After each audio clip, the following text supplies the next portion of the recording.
నమస్కారం city news సమాహారానికి స్వాగతం. నా పేరు విశ్వనాథ్. రైతుల పంట పొలాలు ఒక గుంట పొలం ఎండినా కూడా అది పూర్తి స్థాయిలో కేసీఆర్దే బాధ్యత అన్నారు టీడీపీ జిల్లా అధ్యక్షుడు చింతకుంట విజయరామరావు. సిటీ న్యూస్ తో గురువారం ఆయన మాట్లాడారు. గుండ్లపల్లిలో కరెంటు కోతలతో ఎండిపోయిన పంట పొలాలను ఆయన పరిశీలించారు. ఎండిపోయిన పంట పొలాలను టీఆర్ఎస్ ప్రభుత్వం సర్వే చేయించి రైతులకు నష్టపరిహారం అందజేయాలని డిమాండ్ చేశారు. ఏ ఒక్క గుంట ఎకరం ఎండిపోయినా అది పూర్తి స్థాయిలో కేసీఆర్ గారు వారి ప్రభుత్వమే బాధ్యత వహించాలి.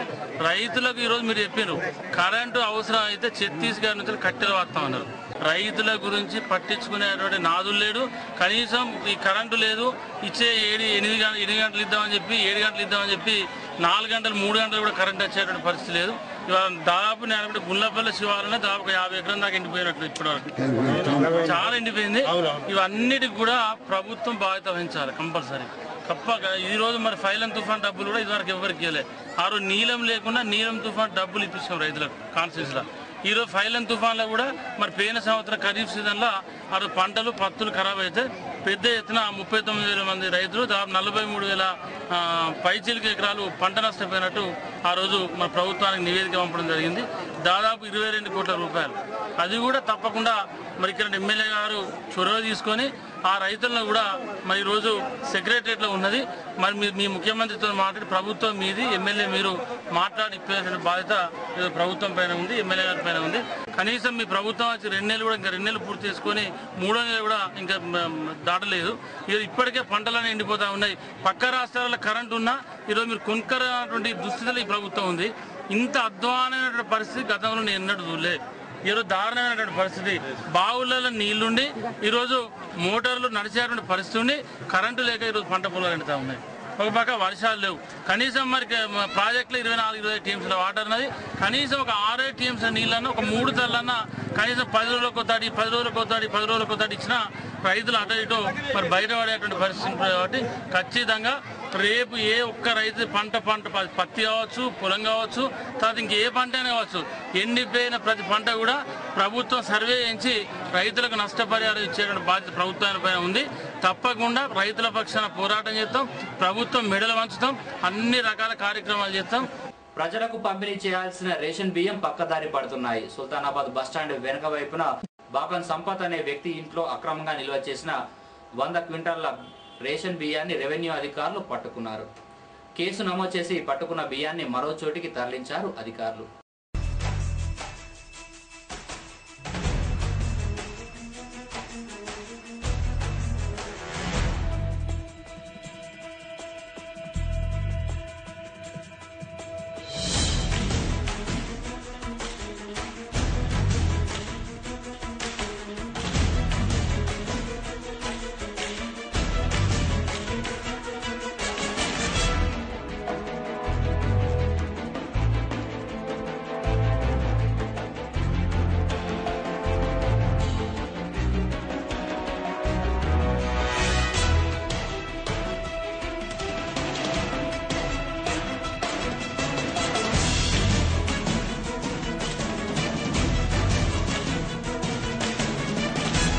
ఓదెల మండలం గుండ్లపల్లి గ్రామంలో గ్రామ దేవత పోచమ్మ బోనాల ఉత్సవాలు అంగరంగ వైభవంగా జరిగాయి.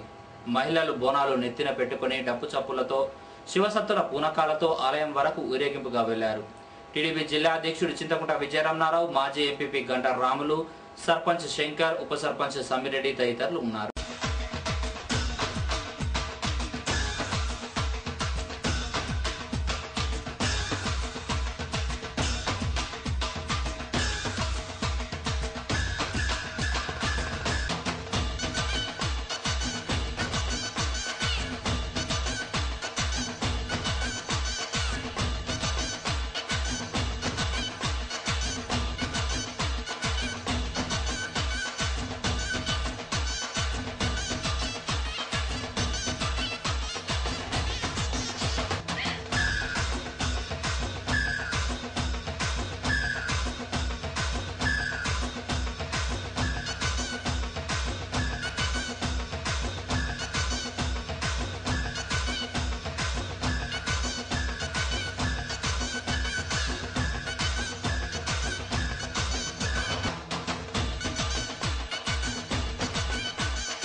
పల్లె పోచమ్మ అదేవిధంగా మరి భూలక్ష్మి విగ్రహ ప్రతిష్టలు నిన్నటి నుండి ఇవాళ మరి గ్రామస్తులందరూ వారి బంధువులందరితో పెద్ద ఎత్తున బోనాల పండుగ అదేవిధంగా ఈ ఉత్సవాలను జరుపుకోవడం జరుగుతూ ఉంది. మరి గతంలో కాకుండా నేను ఈరోజు మరి ఈ సందర్భంగా గుల్లపల్లి గ్రామ సోదరులందరికీ కూడా మరి వారికి ప్రత్యేక ధన్యవాదాలు తెలియజేసుకుంటూ ఊరందరికీ కూడా మంచిగా జరగాలని చెప్పి మరి రైతులకు కూడా అదేవిధంగా అన్ని విధాలుగా మంచి జరగాలని కోరుకుంటా ఉన్నాం. నేను ఇవాళ పంటలు పండాలి, రైతులందరూ కూడా సంతోషంగా ఉండాలని చెప్పి గ్రామస్తులందరూ ఏకమై కొత్తగా భూలక్ష్మి విగ్రహాలను తీసుకొచ్చి రేపు విగ్రహ ప్రతిష్ట కార్యక్రమం ఉంది. అదేవిధంగా మరి పోషమ్మని కూడా ప్రజలందరూ మరి కలిసిమెలిసి ఇంత బ్రహ్మాండంగా ఒక జాతరలాగా ప్రజలందరూ సుఖ సంతోషాలతో ఉండడానికి మరి గత 30 సంవత్సరాల కింద ఈ కొలిసినటువంటి పోషమ్మను ఈ కొలుసుకోవడం కూడా మరి సంతోషదాయకం. అందరం కూడా ఆ పోషమ్మను భూలక్ష్మిని అందరినీ ఎందుకంటే కరెంటు మరి నీళ్లు లేవు అయినా కూడా మరి ఏ రైతుకు కూడా నష్టం జరగకుండా మరి పంట పండాలని ఆ వారణదేవుడు మన మీద కనికరించి మరి ఈ ఆగస్టు సెప్టెంబర్లో వర్షాలు పడ్డట్టయితే ఎస్ఆర్ఎస్పి ప్రాజెక్టు నుండి మరి మళ్ళీ కూడా రైతులందరికీ కూడా మరొకసారి 2 పంటలు పండే ఒక పరిస్థితి ఉంటుంది. కాబట్టి ఆ వానదేవుడిని కూడా ఈ సందర్భంగా దేవుని మొక్కుకోవడం జరిగింది. సుల్తానాబాద్ మండలం శాస్త్రీనగర్ వద్ద హైవే రోడ్డుపై 2 బైకులు ఢీకొనడంతో 3కి గాయాలయ్యాయి. వెంకన్న అనే వ్యక్తి రోడ్డు క్రాస్ చేస్తుండగా ఈ ప్రమాదం జరిగింది. క్షతగాత్రులను 108లో ఆసుపత్రికి తరలించారు.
వివాహానికి వచ్చి కానరాని లోకాలకు వెళ్లిపోయాడు ఓ వ్యక్తి. కాళవశ్రాంపూర్కు చెందిన చింతల అజయ్ అనే 21 సంవత్సరాల యువకుడు సుల్తానాబాద్ లోని ఓ పెళ్లికి హాజరై తిరిగి పెద్దపల్లికి వెళ్తున్న క్రమంలో సుగ్లాంపల్లి వద్ద నారాయణపూర్ క్రాస్ రోడ్ సమీపంలో లారీ టర్న్ తీసుకుంటుండగా ఒక్కసారిగా లారీ బైక్ను ఢీకొట్టడంతో అజయ్ అక్కడికక్కడే ప్రాణాలు వదిలాడు. డెడ్ బాడీని సుల్తానాబాద్ ప్రభుత్వ ఆసుపత్రికి పోస్ట్ మార్టం నిమిత్తం తరలించినట్లు పోలీసులు చెప్పారు. సుల్తానాబాద్ మండలం దేవునిపల్లిలోని మంచినీటి ఫిల్టర్ బెడ్ నిర్మాణానికి సంబంధించి పనులు నాసిరకంగా ఉన్నాయని తెలుగుదేశం పార్టీ నేతలు ఆరోపించడాన్ని ఉప సర్పంచ్ రాజుగౌడ్ తీవ్రంగా ఖండించారు. ఫిల్టర్ బెడ్ దగ్గర నాసిరకం పనులు జరిగినాయని, అట్టి పనులను తెలుగుదేశం పార్టీ వాళ్ళు మంజూరు చేయించిరని తప్పుడు ప్రచారం చేయిస్తున్నారు. వాస్తవంగా ఈ పనిని స్వర్గీయ గీట్ల ముకుందరెడ్డి గారు మంజూరు చేయించినారు. బావి దగ్గర డౌన్ స్ట్రీమ్లో ఇసుక తీయటం వలన ఈ బావికి రక్షణ గోడ పగులు చూపినది. అసలు నిర్మాణానికి ఎటువంటి ఇబ్బందులు లేవు. ఇట్టి తప్పుడు సమాచారాన్ని తీవ్రంగా ఖండిస్తున్నాము. మరి భవిష్యత్తులో ఇలాంటి పునరావృతం కాకుండా తీవ్రంగా హెచ్చరిస్తున్నాము. ఇవి బులెటిన్ విశేషాలు. మరో బులెటిన్లో మళ్ళీ కలుసుకుందాం. నమస్కారం.